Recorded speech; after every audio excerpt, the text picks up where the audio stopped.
And coming up in your sports news this hour, CAF increases the winner's prize money for the 2025 Chan tournament to 3.5 million US dollars, the highest in the tournament's history. And Liverpool is primed to spend at least 226 million US dollars during the upcoming transfer window. Details of these and other stories at the bottom of the hour.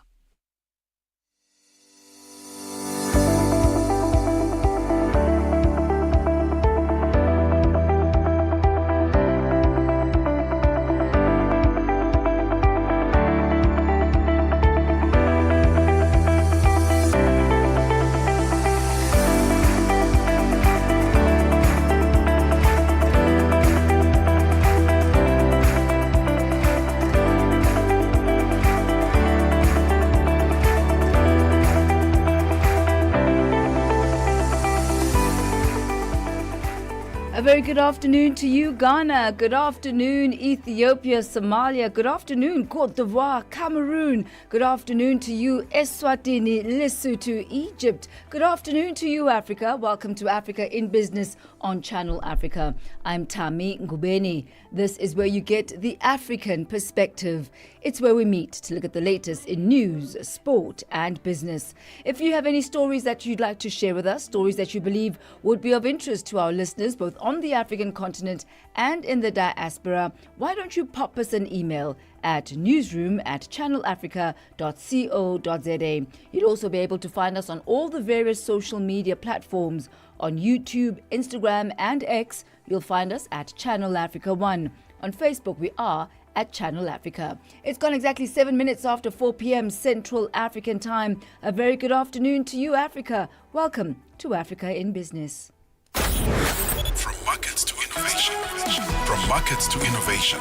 Africa in Business with Thami Ngubeni covers it all. With Africa's future in focus. Channel Africa, the African perspective. We begin here this afternoon with the Africa Financial Inclusion Summit and Expo 2025. It is currently underway in Johannesburg, South Africa. The Continental Annual Summit aims to address the financial inclusion gap, to reduce poverty and inequality, and also to accelerate the achievement of other sustainable development goals on the continent. Now, this year's summit is held under the theme Development in Africa. And for more on this, we joined on the line by Nazim Hendricks, a senior finance specialist at the National Treasury's Job Fund. A very good afternoon to you and welcome to Africa in Business. Good afternoon. Thank you for having me. Now, you've just launched a new funding round from the National Treasury's Job Fund, and you've done this, you say, to boost green and informal economies. Could you tell us more about this? Yes, thank you. We are very excited. It is our 12th call for proposals. And the focus is really to drive growth within the informal economy and the green economy, and thereby contribute to job creation, the ability of young people to access livelihood opportunities, and really address the barriers that is currently preventing our informal sector in particular in gaining the necessary traction and provide opportunities to unemployed young people. And how do or can small businesses access this funding? Well, the Jobs Fund in itself does not directly fund individual SMEs or micro enterprises. We tend to work through intermediaries. The reason for that is, of course, the intermediaries are at the coalface.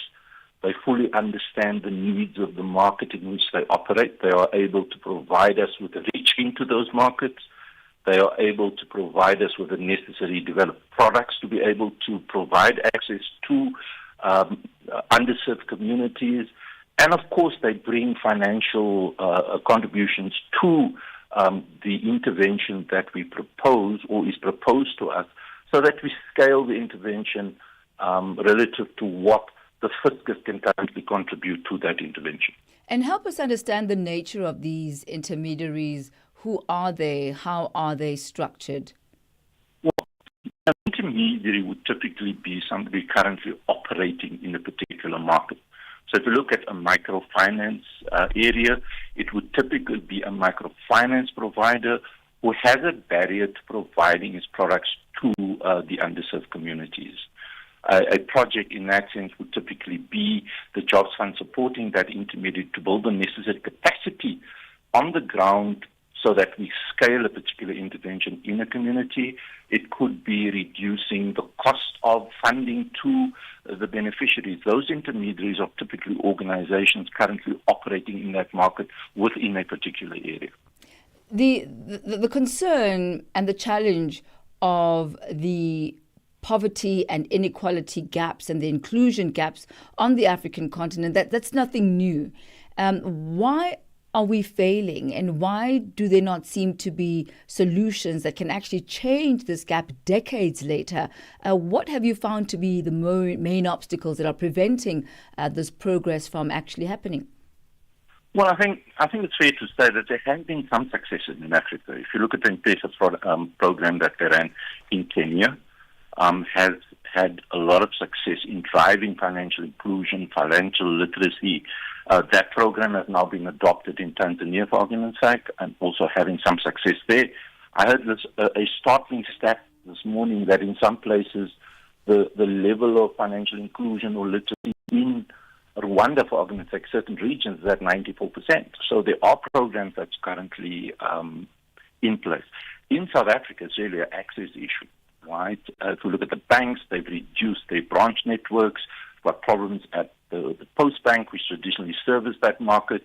Now, the new theme is, of course, to do a digital lending platform that is able to, at very low cost, be able to service the communities. The problem with that, of course, is that we need to improve the level of access to network access for these people so that they can actually access these products. Work is being done. Is it enough? We haven't necessarily made significant enough strides in South Africa in addressing this problem. And like you say, it's been a problem that has been around for some time. Hence the Jobs Fund's work in trying to address those barriers. Right. You mentioned M-Pesa there as a case study that has been successful in somehow ensuring that there's financial inclusion in Kenya. Is this closing of the gap somehow linked to technology and development? It is, to some extent. It is also about capacity. If you go into a particular area, right, every area is different. You need to structure your operations differently. It's about the desire and the aim of building capacity in these markets. Very often you go into an area and there is just nowhere for young people to go to access these financial services. The platform then obviously provides you an opportunity to provide that access. But like I said, there is other issues. For example, this morning we had a presentation by some of the microfinanciers, and they're saying they need to do, in terms of the regulation, they need to do KYC, know your client, right? Many people in those areas do not have IDs, for argument's sake, so they can't actually do. So we need to resolve the root causes of problems instead of simply addressing, putting a product, addressing symptoms as well. Well, thank you so much, Nazim Hendricks, for updating us on the Africa Financial Inclusion Summit and Expo. It is currently underway in Johannesburg, South Africa. And as I let you go, who actually is in attendance? Well, it's very wide, right? We've got there's some government representatives there, regulators out there. We've got industry bodies like the Microfinance Association. We've even got some micro lenders present, stating their case as to what things. We've also got the NGO, the non-profit type organizations there who's at the coalface. The engagement is very rich, and hopefully we come up with concrete suggestions at the end of the day to move this process forward. Nazim Hendricks, we thank you very much for your time. Nazim Hendricks is a senior finance specialist at the National Treasury's Job Fund. He takes us to exactly 14 minutes after 4 p.m. Connecting Africa to the world. Africa in Business with Thami Ngubeni brings you the latest insights on Africa's economy. Now, the second edition of the South African MSME Access to Finance report has officially been launched by African Bank in partnership with FinFind. The report provides insights into the funding landscape for micro, small and medium enterprises in the country, highlighting the challenges as well as the opportunities on both the demand and supply sides of finance. Channel Africa's Lebohang Mabange has more on this story.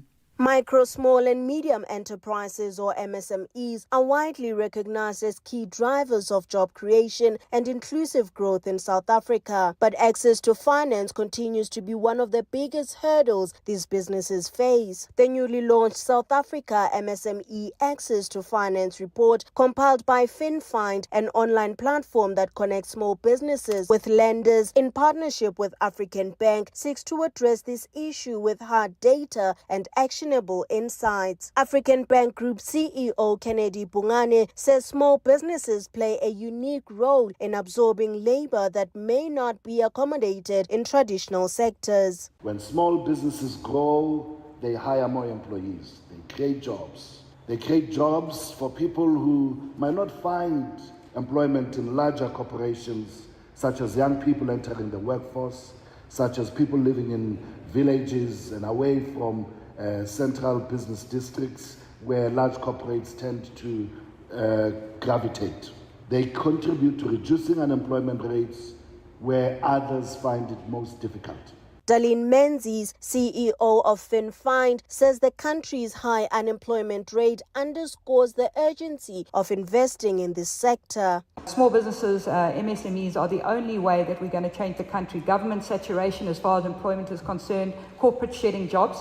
And it's this market that's going to actually change the country and make sure that the high unemployment rate comes down. But the sector is not growing significantly at the moment. I think we all know we're preaching to the choir here. According to the report, the smallest businesses are the most active job creators but remain the most underserved by funders. Formal micro businesses with turnovers of less than R1 million are responsible for over 80% of the jobs created by MSMEs. They make up 85% of the funding need, yet they're the most underserved.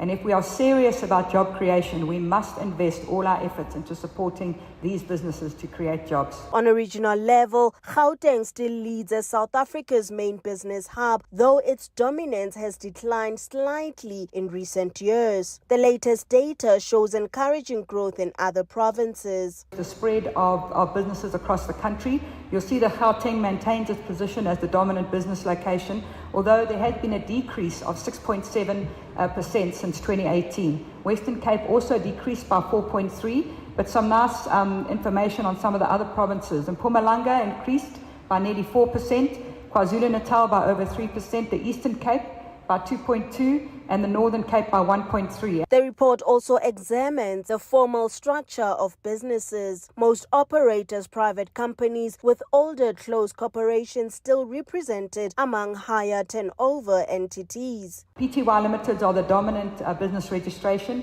88%. The thing to have a look at is if you see the second biggest registration, although it's not notable, is 5% is closed corps. And most of those are sitting in businesses with much higher turnovers, because in May 2011 is when registration stopped with CIPRO, which is now CIPSI. And so any of those closed corps that you're seeing are some of the more established businesses. Reporting for Channel Africa, I am Lebohang Mabange in Johannesburg, South Africa. Hello, Africa. We would love to hear your voice on our radio station. Be part of the fun and send a shout out or greeting message to your loved ones and your favorite Channel Africa presenters. Whether you're in Africa, the diaspora, or anywhere else around the globe, we want to hear your voice. Send your shout out message by sending an email to info@channelafrica.co.za or send them to our Facebook, Twitter, and Instagram pages. Help us diversify our sound with your voice. Channel Africa, the African perspective. G20 in Africa, exclusive to Channel Africa. It's 19 minutes after 4 p.m. Central African time as we focus on the G20. Now, there are calls for South Africa to use its G20 presidency to address the lack of proper representation of the 193 member states of the United Nations, plus the small number of non-member states in the group. Professor Daniel Bradlow, a part-time G20 senior fellow at the South African Institute of International Affairs, says that with rich states cutting their official development assistance and growing tensions in the world, it's even more urgent to improve the efficacy of the G20. To unpack this further for us this afternoon, we are joined on the line by Professor Daniel Bradlow, Senior Research Fellow at the Centre for Advancement of Scholarship at the University of Pretoria in South Africa. A very good afternoon to you, Prof. Good to have you with us this afternoon. So, why is representation in the G20 so critical for global decision making? But the reason it's so important is that G20 calls itself the premier forum for international economic cooperation. So the primary meeting place where the leaders of the 20 governments, so-called 20 governments, meet to discuss the major problems facing the global community. And so because of that, it's useful to be at the meeting or to have representation in the meeting so that the concerns of, for example, the African continent can be expressed there and Africa's views on those issues can be heard and listened to. And you just mentioned the lack of diversity. How does this lack of diversity and diverse representation affect the legitimacy and also the fairness of G20 decisions, and especially those decisions that would impact developing countries? So, as you said, there's about 193 countries in the world. The G20 says that it consists of 20 countries. That's not totally accurate. There are 19 countries and two supranational groupings, the African Union and the European Union, that are represented. So it is a little bit broader than just 20 countries, but that means that there are roughly 170 countries that are not directly represented in the meeting. So, for example, for the African continent, there are 2 out of the 21 voices, South Africa and the African Union. And the African Union is a challenging representative because the leadership changes on a yearly basis, and so it doesn't necessarily have the institutional memory and structure to represent Africa fully in that meeting.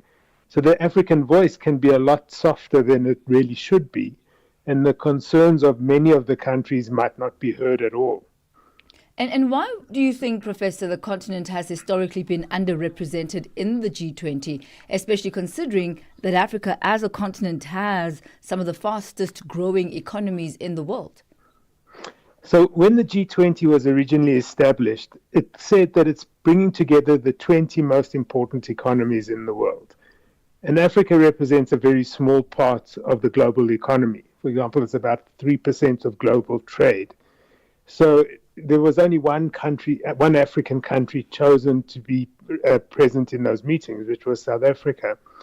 So even though Africa has an important role in terms of the minerals that it provides as growth markets, as the continent with the youngest population and going to play a bigger role going forward, it's always had a very low voice in the grouping of what are seen as the most important economies in the world. You spoke earlier on about the negative impact of the African Union and the lack of stability, in the formation. But some have argued and have called for, the G20 to be called the G21 with the permanent inclusion of the African Union so that it holds the same status as the European Union. Is this a call that you yourself would support? I would. The African Union is now permanently a member of the G20, so it should be renamed the G21. And it's now up to the African Union to put in place the structures that are there to make sure it can effectively represent Africa. That might take a couple of years till they develop those structures, but the onus is on them now and on African governments to play that role. And moving forward, if this issue of representation is not focused on, is not corrected, what do you believe would be the consequences in terms of legitimacy as well as relevance in the coming decade, considering that we are in a changing global economy? Right. So the issues that could make it onto the agenda going forward would be those that are of interest to the most powerful voices within the G20.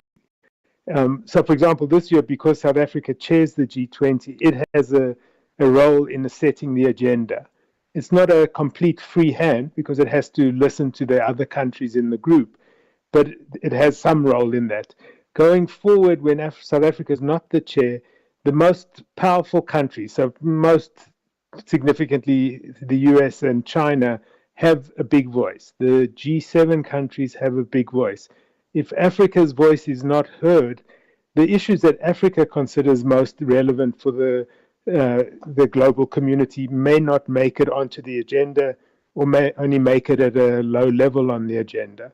So that's why it becomes important to be there.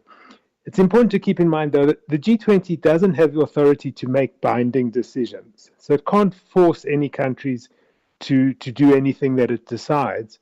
But because it represents such a important and powerful group, the decisions that come out of that can be influential and can shape policy space for other countries and opportunities going forward. And so that's why it's important that Africa be able to have its voice heard as loudly as possible. And Professor, with that in mind, which of the African countries would you advocate for to be part and a permanent part of the G20? So I think realistically, it's not likely that the number of countries is going to go up substantially on a permanent basis. Each year, there are a group of extra countries that are invited as what are called invited guests. And so that some of the African countries, for example, Nigeria or Egypt, so big influential African countries, have been invited this year to the meetings. Going forward, what we've suggested is that instead of adding to the number of member countries, is to have a structure where there's a regional consultative group that would be a group of African countries that would meet together with South Africa as a co-chair and one other African country as the co-chair, where they could meet and discuss issues of concern to Africa. And then when South Africa goes into a G20 meeting, it can speak with authority and credibility about what are the concerns of Africa and why the rest of the G20 should take them into account. South Africa, yes, you've highlighted South Africa as the country that would likely lead that, and I assume that's because South Africa is already part of the G20.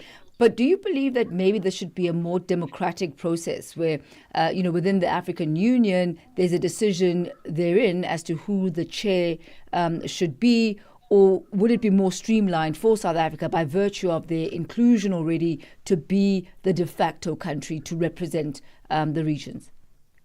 The benefit of having a country like South Africa as the permanent representative is that it means that it has an interest in investing in becoming knowledgeable about the way the G20 operates. Whereas if you had a process, like you're suggesting within the AU, to elect the representative, or to say that the chair of the African Union for that year represents the continent, is that if they know they're only going to be there for 1 year, it doesn't necessarily make good sense for that government to spend a lot of time developing expertise in the G20. Because just when it's learned things, how the G20 operates, its year comes to an end and a new country takes over. So that's why we would not, I wouldn't suggest taking South Africa out or rotating that chair, but putting in place a structure where South Africa has some responsibility to listen to Africa, to consult with Africa, and then to be able to go into the G20 and speak as one of the voices on Africa, where the AU can speak as the second voice, and the two of them can coordinate in a more effective way. And are these the kind of discussions that have already started happening, Professor? I don't know that regional consultative structure, as I'm suggesting, has been discussed, but certainly because the AU is there, and they know they're going to be there permanently, there is discussions taking place within the context of the AU as to how they can most effectively represent them. And I would suggest, and I'm certainly not the only one suggesting this, is that it needs to create a dedicated office that can act as the secretariat for whichever country represents the AU in a particular year. But that office is there and is the support structure for that particular country, so that the AU can operate effectively as a member of the G20. Professor Daniel Bradlow, we thank you so much for your insight and your time as we dissect the efficacy of the G20 and how to make sure that it actually is representative of developing countries, specifically those who are not represented. Thank you for your time, sir. Thanks for inviting me. Thank you. That's Professor Daniel Bradlow. He's Senior Research Fellow at the Centre for Advancement of Scholarship at the University of Pretoria in South Africa. G20 in Africa, exclusive to Channel Africa, championing Africa through solidarity, equality, and sustainability. It is exactly 4:30 p.m. Central African Time. Let's take a swing at the markets desk, where Bontle Hetbush is standing by with the latest market indicators. Business news on Channel Africa. The African perspective. Thanks, Thami. Good afternoon. Now for our final look at the financial indicators this afternoon. $1 is trading at 17 Rand 92 in South Africa. In Botswana, it's trading at 13.28. Namibia, it's trading at 17 Namibian dollars 92. The Zambian kwacha is at 26 kwacha 71 to the US dollar. In Kenya, the dollar is at 128 shilling 41. Ethiopia at 136 birr 17. In Uganda, it's trading at 3,625 shilling. Tanzania at 2,697 shilling. $1 in Nigeria is trading at 1,585 naira. In Egypt, the dollar is trading at 49 Egyptian pounds 76. Tunisia at 2 dinar 85. In Algeria, it's trading at 131 dinar 45. In Morocco, the dollar will cost you 9 dirham 10. In Angola, the dollar is trading at 912 kwanza, while the Congolese franc is trading at 2,850 to the US dollar. Now, if I look at our indicator at our commodities this afternoon, gold is trading at $3,317 and platinum at $1,085 per ounce, while Brent crude oil is at $64.27 a barrel, slightly lower than this morning's price. For any business stories you'd like to share with us, please send an email to newsroom@channelafrica.co.za or call us on +2711 714 4459. For Channel Africa Business, I am Bontle Hetbush. Business news on Channel Africa. The African perspective. And for the business of sport, a very good afternoon to you, Musibudi Makura. Sports on Channel Africa. The African perspective. Thank you, Thami. A very good afternoon from the sports desk. We'll start with this. So the Confederation of African Football has increased the winner's prize money for the 2025 African Nations Championship CHAN tournament to $3.5 million, the highest in the tournament's history. Now, the total prize pool was also risen to $10.4 million, a 32% increase from the previous edition. So Kenya, Uganda, as well as Tanzania will co-host the tournament in August. CAF also has spiced things up by increasing the total prize money to $10.4 million, a 32% increase, and is much more than the tournament in 2023 that was hosted by Algeria. So CHAN's prize money now ranks third amongst CAF's competitions. Only the winners of AFCON, they get about $7 million, as well as the CAF Champions League, they get $4 million, earn more than the winners of CHAN. Previously, the CHAN winners, a prize money was $2 million and was on par with the CAF Confederation Cup winners. Meanwhile, CAF President Patrice Motsepe says they are hoping to attract over hundreds and thousands of tourists for this year's tournament to be hosted in August. We expect hundreds of thousands of tourists and visitors, and of course the Chan attracts a lot of media coverage in Africa but also globally. And the important thing is we couldn't have chosen a better country with Tanzania and Uganda. At the same time, Sopan Tuya, who is the Cabinet Secretary for Defence of Kenya, says the country will ensure that their stadium infrastructure is up to standards with hosting a tournament of this magnitude. So in our role as the Ministry of Defence is to offer a supervisory role to ensure timeliness in the completion of the projects, to ensure that the projects are up to standard, and of course to ensure that there is value for money that we get out of the projects. Further afield now, Liverpool is primed to spend at least $226 million during the transfer window.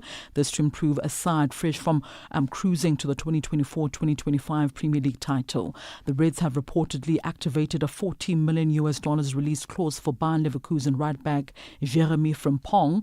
Well, a deal with his teammate, that is Florian Wirtz, could top $169 million. Further, Liverpool is thought to be leading the race for Bournemouth left back Milios Kirkitz, rumoured to cost around $61 million. We'll stay in Europe. Bayern Munich have signed German international defender Jonathan Tah on a free transfer from Bayern Leverkusen. The Bundesliga champions having announced this earlier today. The 29-year-old has signed a 4-year deal which will keep him and Munich until 2029. Tah spent a decade at Leverkusen, winning an unbeaten league as well as a cup double in 2023-2024. He told Leverkusen he would not be extending his contract beyond 2025 and was given a big farewell at his last home game in May. Bayern were linked with signing Tah back in 2024 with 1 year remaining on his contract, but the Bavarians refused to meet Leverkusen's asking price, which then was standing at about $20 million. That's a wrap from the sports desk at this hour. More sporting updates tomorrow morning on Africa Rise and Shine. For any sports stories you'd like to share with us, our email address is newsroom@channelafrica.co.za or call us on +27 11714 4459. For Channel Africa Sport, I am Musibudi Makura. Sports on Channel Africa. The African perspective. Stay ahead with Africa in Business, where Thami Ngubeni unpacks your go-to source for Africa's economic trends and development. It is exactly 37 minutes after 4 p.m. Central African time. Thank you to Abundle Hetbush as well as Musibudi Makura. We focus now on a story really that has had all of Africa watching to see who the next president of the African Development Bank would be. So this is hot off the press that Mauritania's former economy minister Sidi Ould Tah today, which is Thursday, clinched victory with 76.18% of the votes in the third round of an election which took place in Ivory Coast's economic capital of Abidjan for the post of President of the African Development Bank. His closest challenger, Zambian economist Samuel Munzele Maibo, was second with 20.26%. For more on this, we joined on the line by SABC News reporter Kaelihle Khumalo, who is in Abidjan, Ivory Coast. A very good afternoon to you, Kaelihle. I must say, we're quite happy about the fact that we on Africa in Business had the opportunity of talking to the top two right here on Africa and Business. And many were saying that it was a two-horse race right from the start. Could you tell us more about that? How tight was it?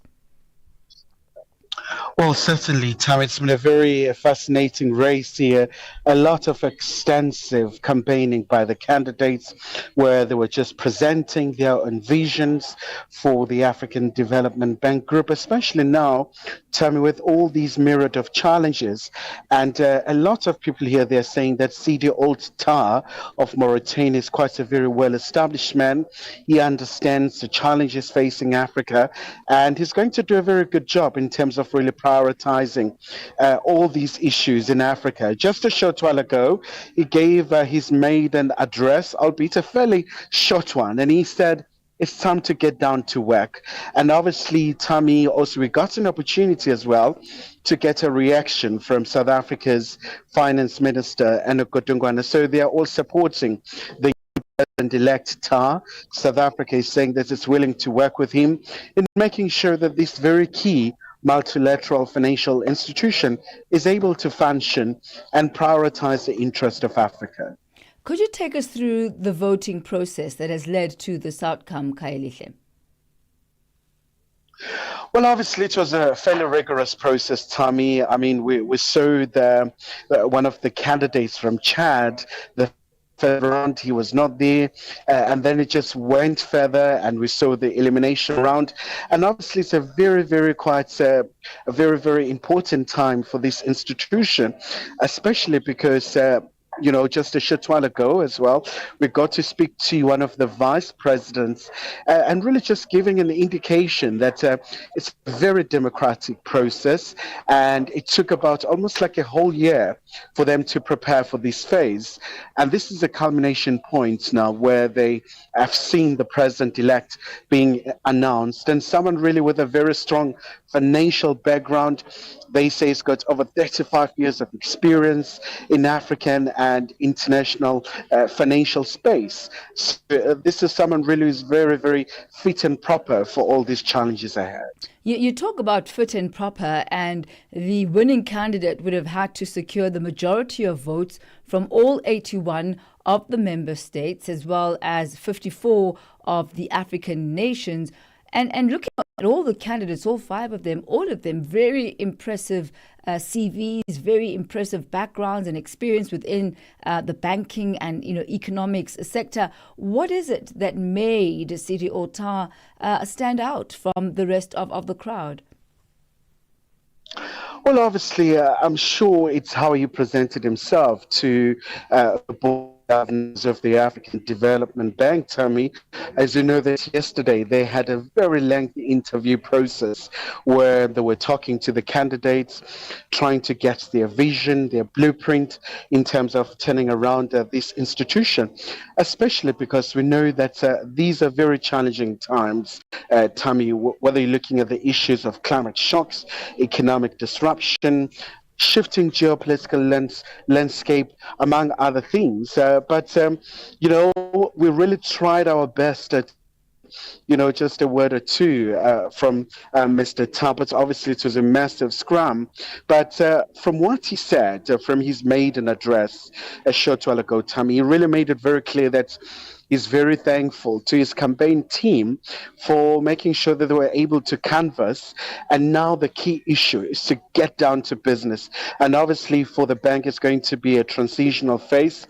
We know that for the outgoing president Adesina, come August, that's when his term will lapse. So now it's going to be about a matter of making sure that there is a smooth handover and he really acquaints himself with the bank itself.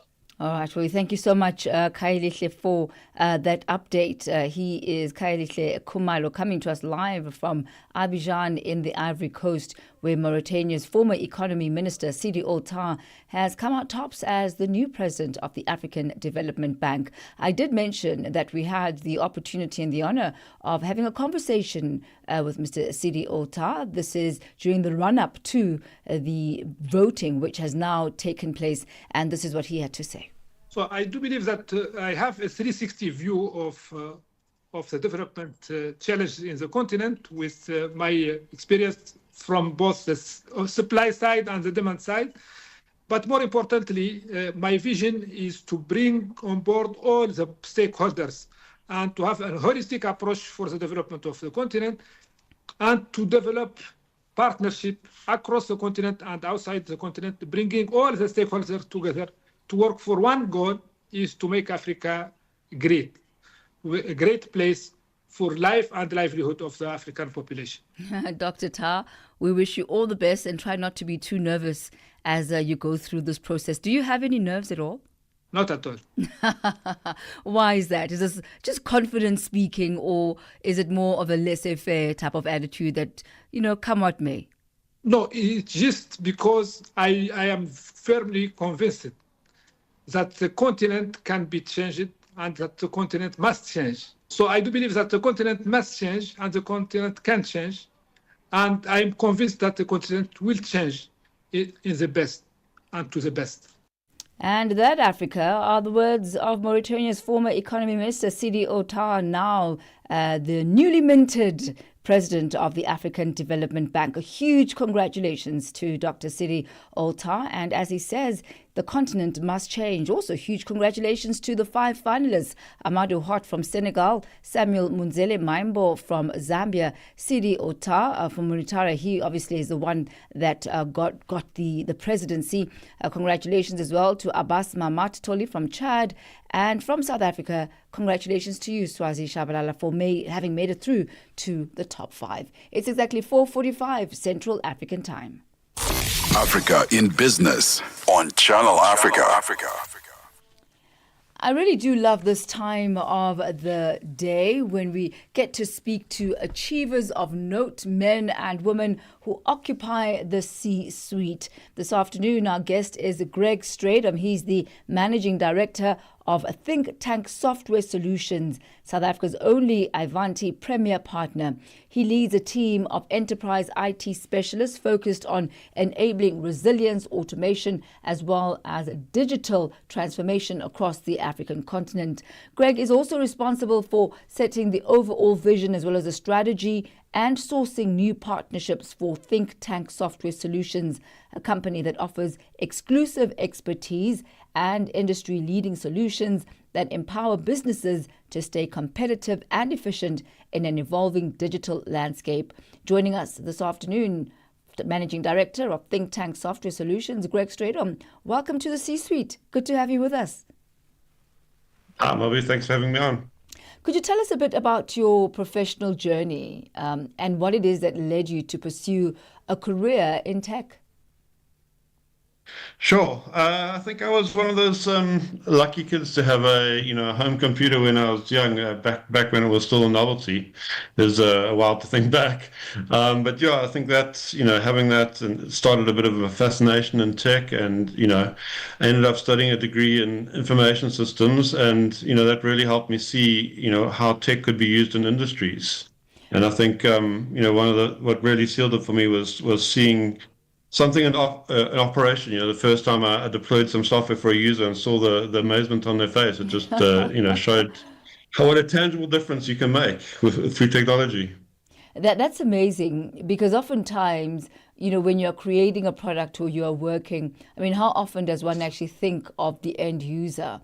Because it does tend to be a really internal process. You've got the vision, you see it in your mind's eye, but for you, it was the response, the joy that you saw in your client's face that really stimulated you to want to do more. 100%. And I think it was almost easier back in the earlier days, when I was working more on the sort of that client-facing side, and I think it's even more important now for me at my level to sort of remind myself of that. It's not just about the software, right? It's about the people and what we're doing for them and how we're improving their sort of daily work lives. And when you look at your website, your company website, you say that you're the one who's responsible for setting the overall vision as well as the strategy for the company. You also manage all the day-to-day operations. But how would you describe your own leadership style? What are the personal values, perhaps the principles that are the cornerstone of how you lead? Sure. I think, following that people theme on, I do believe in surrounding myself by a team of capable, thoughtful people and creating the space for them to contribute meaningfully. I think so. My leadership style is quite collaborative. I really invite different thoughts and different input because that's how you get to an end result that is thought out and clearer. I'm quite comfortable making that sort of decisive decision when needed, but it's really important to create that collaborative space beforehand. And I think one of my earlier bosses, said earlier on that, just to remember, it's about the people, right? And again, not just about the technology, about helping people and remembering how people are using the software to get further. You founded your company, Think Tank Software Solutions, back in 2010. It sounds like decades ago. Well, it is decades ago, but it sounds like a lifetime. It sounds like a lifetime ago. Like. It really does, doesn't it? But what is it, Greg, that made you decide to actually start your own company, to get out of perhaps the comfort zone of being employed and to go at it on your own? Yeah, actually, that moment I spoke about earlier, like seeing an end user actually using something that really stayed with me. It reminded me behind every system or service, there's a person just trying to get their work done better. And, over time, I saw a lot of companies focusing, too much just on the technology and not enough on the people or the outcomes. And that's definitely one of the things that drove me to start Think Tanks. I wanted to build a company that could really partner with businesses in a more thoughtful way. And that's really is one of our central tenets at Think Tank is having this partnership where we all, striving towards a shared goal and working together to achieve that. And, not being just technology focused, but, being human-centered and just trying to unlock that real value for our customers. Now, your company is South Africa's only Avanti Premier partner. What exactly does this mean, and what sets you apart from others within the tech space? 100%. I think that puts us in quite a unique position. We bring quite a deep technical expertise across the whole Avanti suite, from IT service management and asset management to endpoint security and digital employee experience. What really sets us apart is because we have this deep knowledge and we've really focused on only a handful of vendors, we're able to develop our skill sets quite deeply. And, again, that helps us roll that technology out to its full potential. So it's not just about, here's the software, use it, but really, how do we make the software give the business the most value and hence the employees at the business the most value. So we, when we're solving a complex challenge or improving a user experience, we're really there to help IT drive that lasting value. Well, Greg Straydom, we thank you so much for your time and for sharing your journey, your path to the C-suite. We wish you continued success and may you see many more delighted, customers on the other side. Thank you for your time, sir. Thanks. Pleasure. Thank you. That's Greg Straydom. He's Managing Director of Think Tank Software Solutions. He takes us to exactly 4:52 Central African Time. Are you fluent in French, Chinyanja, Portuguese, and Kiswahili? Are you passionate about radio? And are you looking to work in South Africa? Do you have papers that qualify you to work in South Africa? In that case, we might have an opportunity for you to work for Channel Africa. Send us your CV and demo at newsroom@channelafrica.co.za. Remember, if you don't hear from us within 14 days, it means you have not made it or you have not been selected. Channel Africa, the African perspective. Africa in Business. Africa in Business delivers key insights and real-time updates on Africa's growing markets with Thami Ngubeni. The African perspective on Channel Africa. Channel Africa. It is exactly 4:53 Central African Time as we focus on agri-scientists. The agricultural chief scientists of the G20 states met this week. Now, the meeting was focused on collaborative efforts to address agricultural challenges as well as promote sustainable practices among other member countries. In the year 2011, the G20 member states decided to address the diverse global challenges in agriculture affecting the people as well as the planet through joint agricultural research as well as innovation strategies and the implementation of initiatives under new cooperation formats. Joining us to dissect this further this afternoon is Professor Hans van Meyl from the Wageningen Social and Economic Research, Special Professor of Macroeconomic Assessment of the Circular and Bioeconomy at Wageningen University. A very good afternoon to you, and thank you so much for your time this afternoon, Prof. Welcome.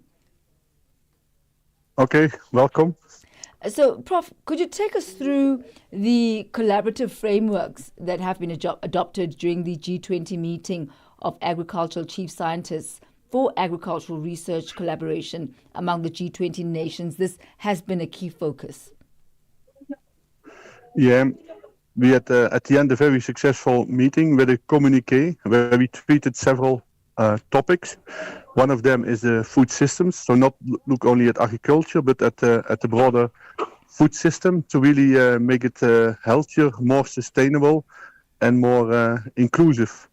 We also talked about the biodiversity. How can we preserve biodiversity and keep it in a good shape?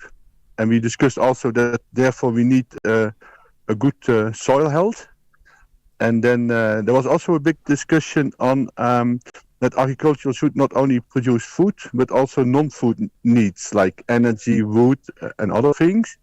And finally, we also discussed the role of information and communication technologies that enable a lot of processes to be more efficient and also to connect smallholder farmers to the bigger network. And as far as issues of climate change are concerned, we know that that is a global challenge. And how are G20 nations then coordinating their efforts to build resilient food systems in the face of this climate challenge? Yeah, on the one hand, there was a lot of attention for adaptation, so that we have to develop together with research and development new varieties that, for example, are more drought resistant. We talked also a lot about indigenous species and indigenous varieties, how they can help, especially in the global south and in Africa, to get more climate resilient agriculture. We talked also about how to from agriculture, for example, by diet and also by using better technologies that produce less emissions. You mentioned earlier on one of the key areas that you've been discussing, and that is the area and the role of ICT for better efficiency. Could you highlight perhaps some of the research and innovation that is being used to leverage the latest technology? I'm thinking of biotechnology, for example, in crop improvement and in pest control. Could you highlight some of those for us? Do you talk about biotechnology or ICT, of information communication technology, or both? Both. So on the one hand, of course, you have the biotechnology, and the biotechnology that improves a lot of processes and also breeding processes, and also that you can separate, for example, a plant, for example, protein crops. You can get the protein out that you can use as feed or for protein, and then, for example, the carbohydrates you can use to make, for example, biochemicals on the one hand, and the other hand is information and communication technology that's also connecting, for example, satellite information about weather and droughts, and they have much more focused pest controls on the ground, so you can save on using pesticides, and on the other hand you get higher yields, and you can use all kind of sensors and equipment for these kind of production. All right. Well, thank you so much for this update this afternoon. That is Professor Hans van Meyl from the Wageningen Social and Economic Research. He's a special professor of macroeconomic assessment of the circular and bioeconomy at Wageningen University. We thank you very much for your time, Prof. The professor takes us to exactly 2 minutes to 5 p.m. Central African time. And that's how we come to the end of this Thursday edition of Africa in Business. Thank you to Onele Nzinzi bringing us the news. Buntle Headbush from the economics desk. From the sporting desk, Mosibudi Makura, our producer Mabo Bulok, our technical producer Ndando Lutuli, and our social media, Nzako Mashaba. I'm Thami Ngubeni. This is Africa in Business on Channel Africa. Do stay tuned as we change now to the French news and the French broadcasting. You have yourself a splendid evening. À demain.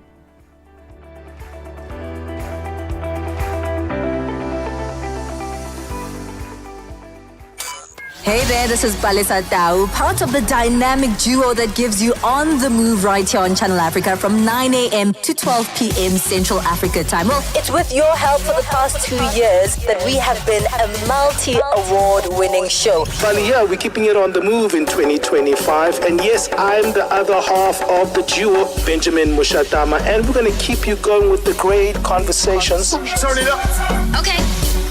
On the Move comes back in 2025 to give you more of the content that made us a Maldo and to deliver that bold, boundary-pushing content that you love. And of course, giving you a ride through the 3 hours of news, views, and entertainment. Every weekday from 9 to midday Central African time, right here on Channel Africa. The African perspective. Cool. Let's go. Vue d'Afrique. Un magazine des actualités en français sur Channel Africa. Rendez-vous du lundi au vendredi avec Joël Mouteba sur Channel Africa de 15h à